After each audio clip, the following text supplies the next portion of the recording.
Calm your mind with chakra-based meditation music. Saregama Karwa Wellness.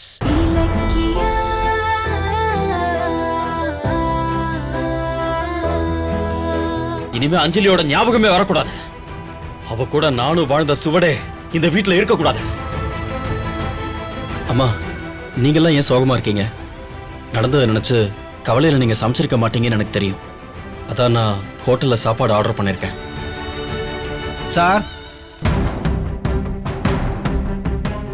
அம்மா சாப்பாடு வந்துருச்சு, வாங்கிட்டு வரேன். சொல்லுங்க. கார்த்திக் சார் நீங்களா? நான் தான். இந்தாங்க டெலிவரி வந்திருக்கு. Thanks sir.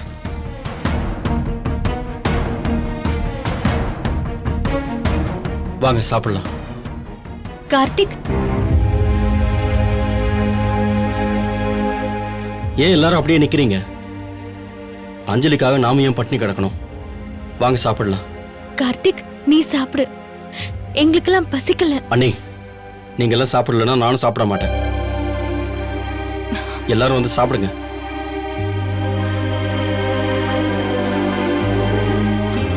வாங்க போப்பா.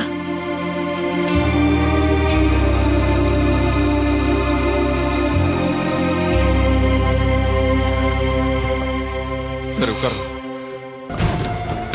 ஒரு நிமிஷம் இருங்க. அம்மா, அவங்கள போக சொல்லுங்க. நமக்கு மட்டும்தான் சாப்பாடு ஆர்டர் பண்ணிருக்கேன். முதல்ல அவங்கள போக சொல்லுங்க. கார்த்திக், ஏன்டா அப்படி எல்லாம் பேசுற? அவங்க சாப்பிடட்டும். அம்மா, என்னோட இந்த நிலைமைக்கு ஆரம்ப புள்ளி வச்சதே இவங்க தான்மா. நான் இவங்களோட ஒண்ணா உட்காந்து சாப்பிடணுமா? போக சொல்லுங்கம்மா.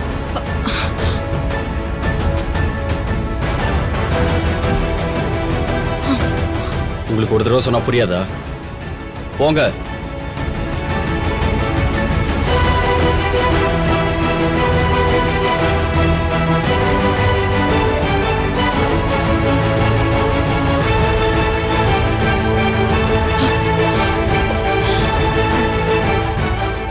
கார்த்திக், உட்கார் சாப்பிடலாம். கல்யாண சாப்பாடு தான் உங்களுக்கு போட முடியல. அட்லீஸ்ட் என்னோட கல்யாண உறவு முறிஞ்சதுக்காவது சாப்பாடு போடுறேன். நானே பரிமாறுறேன்.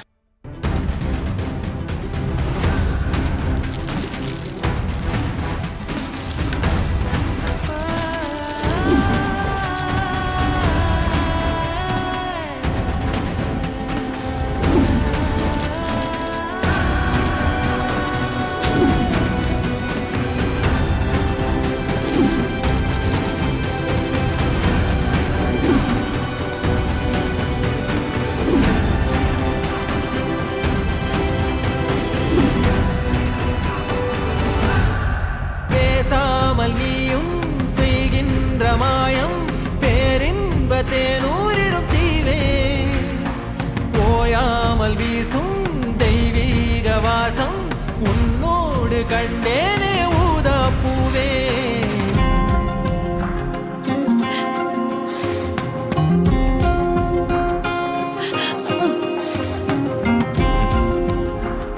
டேய், உட்கார்ந்து சாப்பிடுற? இல்லண்ணே, எனக்கு வேண்டாம். டேய், உட்காருங்கறல்ல.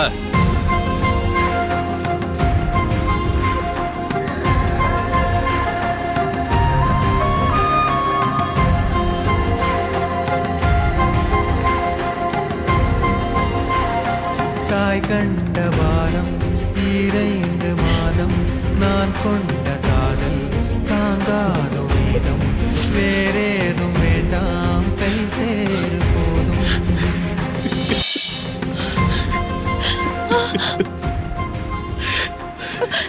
கார்த்திக், ஏன்டா அழுதுகிட்டு? என்னடா ஏன் அழுற? கார்த்திக், அழாத. அழாதப்பா, அழாத கார்த்திக். டேய், என்னடா இதெல்லாம்? ஏன்டா அழுதுகிட்டு? அழாதப்பா. சாப்பிடுப்பா, சாப்பிடு. பாவம் கார்த்திக், எப்படிதான் இதை தாங்கிக்க போறானோ தெரியல. இதுல இருந்து அவன் எப்படியாவது சீக்கிரம் வெளியே வரணும்.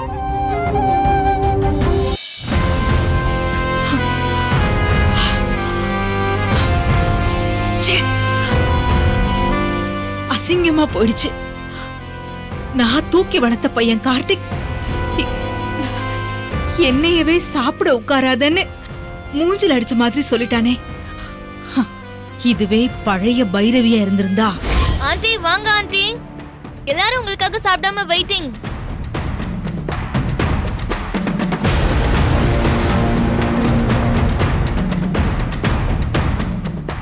வாங்க ஆண்டி, எல்லாரும் உங்களுக்காக தான் வெயிட் பண்ணிட்டு இருக்கோம். வாங்க.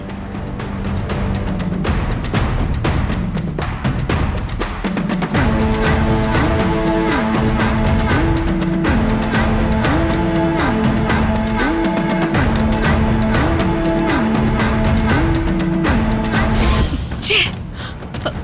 அப்ப இருந்த மரியாதை அத்தனையும் போயிடுச்சே. இதுக்கெல்லாம் காரணமே அந்த அஞ்சலி. அவளை முழுசா நம்பினேன். ஆனா அவ என்ன நம்பாம எனக்கு துரோகம் பண்ணிட்டா. அவளால என்ன இந்த வீட்ல யாருமே மதிக்கிறது இல்ல. அந்த இலக்கியாவை விரட்ட நான் அஞ்சலியை கொண்டு வந்தேன். ஆனா அவ அஞ்சலியை விரட்டிட்டா.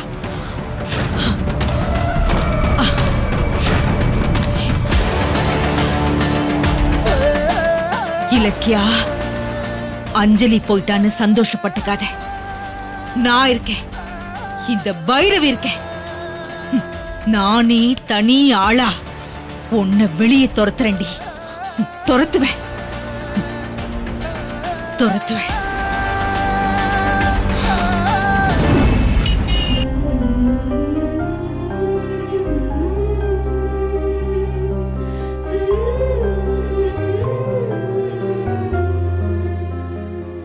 கார்த்திக், இந்தாப்பா பால் குடி. வேண்டாமா? பா, சாப்பாடு கூட சரியா சாப்பிடல. இந்த பாலை குடி. குடி. டேய் குடிடா. கார்த்திக் விடு, நடந்ததையே நினைச்சிட்டு இருக்காத. எப்படி நீ நினைக்காம இருக்க முடியும்? நடந்தது என்ன சாதாரண துரோகமா? நினைச்சாலே கொலவெறியா இருக்கு. அவ பண்ண ஃபோர்ஜரிக்கு இந்நேரம் ஜெயில இருந்திருக்கணும். கம்பி எண்ணுனாதான் செஞ்ச தப்பு என்னன்னு அவளுக்கு தெரியும். நீ டேய் விடுறா. அதான் அவளை வீட்டை விட்டு துரத்தியாச்சுல, அதே அவளுக்கு பெரிய தண்டனை தான். அதெல்லாம் பத்தாதுன்னு கையில விலங்க போட்டு போலீஸ் அவளை இழுத்துட்டு போறதை எல்லாரும் பார்த்து அந்த அவமானத்துல அவ கூனி குறுகி இருக்கணும். அப்படி அவமானப்படுத்தினா அது நமக்கும் தானே சங்கடம். இன்னைக்கு இல்லைனாலும் என்னைக்காவது ஒரு நாள் பிரச்சனை எல்லாம் முடிஞ்சு நீயும் அஞ்சலியும் சேர்ற மாதிரி சிச்சுவேஷன் வரும். அப்படி சூழ்நிலை வந்துச்சுன்னு வையே, இந்த அவமானம் அதுக்கு தடையா இருக்காதா? என்ன பேசுறீங்க நீங்க? நானும் அவளும் மறுபடியும் சேர்றதா? அப்படி நடக்கும்னு கனவுல கூட நினைக்காதீங்க. அதுக்கெல்லாம் சான்ஸே இல்ல. அதான் பத்திரத்துல கையெழுத்து வாங்கி அவளை நிரந்தரமா பிரிச்சாச்சுல்ல, அப்புறம் எதுக்கு சேர்றத பத்தி பேசுறீங்க? ஐயோ கார்த்திக், அது ஏதோ கோபத்துல எடுத்த முடிவு. போலீஸ் கேஸ்னு பேர் எடுத்துட கூடாதுங்கிறதுக்காக நம்ம கையெழுத்து வாங்கணும். அதுக்காக அவளை அப்படியே விட்டுற முடியுமா? கல்யாண உறவை அவ்வளவு ஈஸியா அறுத்து விட முடியுமா? அண்ணே, நீங்க பேசுறது ஒரு நிமிஷம் இருடா. இலக்கியா, அஞ்சலி பண்ணது கிரைம். அவளுக்கு இதுதான் சரியான தண்டனை. விட்டது தொந்தரவுன்னு சந்தோஷப்படுறத விட்டுட்டு மறுபடியும் சேர்றது கூடுறத பத்தி பேசிக்கிட்டு இருக்க. கார்த்திக் சொன்ன மாதிரி அஞ்சலியை தூக்கி ஜெயில போட்டிருக்கணும். ஏங்க, அஞ்சலி செஞ்சதுக்கு தண்டனையா மாமாவே அவளை ஜெயில போடுற மாதிரி ரூம்குள்ள போட்டு அடைச்சு வச்சிருக்காரு. அவளும் பண்ண தப்ப உணர்வான்னு நான் நினைக்கிறேன். காலம் அப்படியே போயிடாது கௌதம். அண்ணே, எந்த காலத்திலயும் என் முடிவை நான் மாத்திக்க போறதில்ல. அஞ்சலி தப்பா உணர்ந்தா என்ன, உணரலன்னா எனக்கு என்ன? அவ யாரோ நான் யாரோ. ஹாஸ்பிட்டல்லையே நான் போலீஸ் ஸ்டேஷன் போறேன்னு சொன்னேன். நீங்க தான் வேணான்னு சொல்லி என்ன தடுத்தீங்க. அதனாலதான் அப்ப நான் அமைதியாயிட்டேன். அதனால அவளை மறுபடியும் இந்த வீட்டுக்குள்ள கூட்டிட்டு வரணும்னு நினைக்காதீங்க தயவு செஞ்சு. அது நடக்கவே நடக்காது. என்னை பொறுத்த வரைக்கும் அவ என்னைக்கோ செத்துட்டா. கார்த்திக், டேய் டேய் டேய், பாத்தியா கௌதம், எங்க போறான் இப்போ? அவன் ரொம்ப மனசுடைஞ்சு போயிருக்கான். அதனால்தான் இப்படி எல்லாம் பேசுறான். இல்லைன்னா எப்பவும் இப்படி எல்லாம் பேச மாட்டான். இனிமே அவன் அஞ்சலியோட வாழவே மாட்டான். அதுதான் கார்த்திக்கு நல்லது. அப்பதான் அவன் நிம்மதியா இருப்பான். இந்த வீட்ல குழந்தையோட சத்தம் கேட்கும்ன்ற என்னோட ஆசையெல்லாம் நிராசையாவே போயிடுச்சு. இந்த வீட்ல மறுபடியும் சந்தோஷமும் நிம்மதியும் வரணும்னா அது நீங்க ரெண்டு பேரும் நினைச்சாதான்ப்பா முடியும். நீங்க மனசு வச்சா அந்த குறைய போக்கலாம். மனசு வைங்க. இந்த இந்த வீடியோ உங்களுக்கு பிடிச்சிருந்தா லைக் பண்ணுங்க, கமெண்ட் பண்ணுங்க அண்ட் ஷேர் பண்ணுங்க. மறக்காம சரிகமா டிவி ஷோஸ் தமிழை சப்ஸ்கிரைப் பண்ணுங்க.